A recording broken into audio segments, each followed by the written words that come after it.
So scenario, you're married with a child. Yes. You and your husband and your child go out on your sailboat. Okay. The sailboat gets struck. It's sinking. Yeah. Who are you going to save? The child or your husband? Look, I would choose my child's father because we can make more children. This is an impossible choice. You also have to understand that. My hierarchy in my life. I agree. God, my man, husband, my children, everything else. And also, I just want to emphasize spouse. Your baby and your man is in the water. Yeah. Your baby look like a baby. Your man look like a grown man. I'm saving my baby. Like, I love my wife, but like I just feel like my what if she's incapacitated? What if she's knocked out? I feel like she would be mad at me if I saved her. She would, but she would get over it because now you a single daddy. As a man, I can't even like go back and be like, oh yeah, I saved my wife. I let the baby die. Who am I gonna go tell that story to?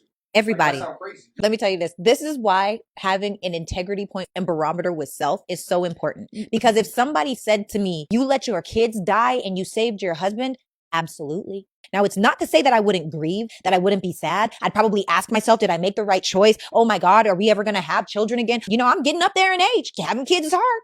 All of these things are real things, but I'm telling you right now, I don't care what anybody has to say about any decision that I made because I did it and I meant it. Let's reverse situation. Your husband, yes. You love so much. Yes. On that boat, and you and the baby. Yeah. The water. Yeah. What do you want him to do?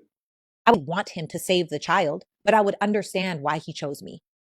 You would be happy with him after he chose you, not the child? This is such a challenging choice, but ultimately, my husband, I so recklessly trust my husband that in that moment, that's what made sense to him. You can't, and I might be mad. Yeah. I'm already geriatric. We might never be able to have kids again. And the grieving would be crazy for sure.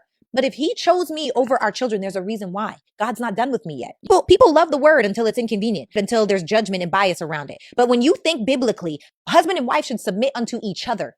You come first. You are the home front. You are the union. After God comes my husband. If I got to choose between my parents, whom I love, my mom is my very best friend, and my husband, I'm choosing my husband. Bless that bitch. And what a sagacious and loquacious bitch that is there with extreme pulchritude, like this hoodie I'm rocking. Behold. And what's the moral of the story? I like this bitch. This is one of my favorite bitches right here. This bitch could be on the team today, right now. Protect this bitch at all costs. This bitch understands the divine order. God, man, the bitch, the kids, and the animals.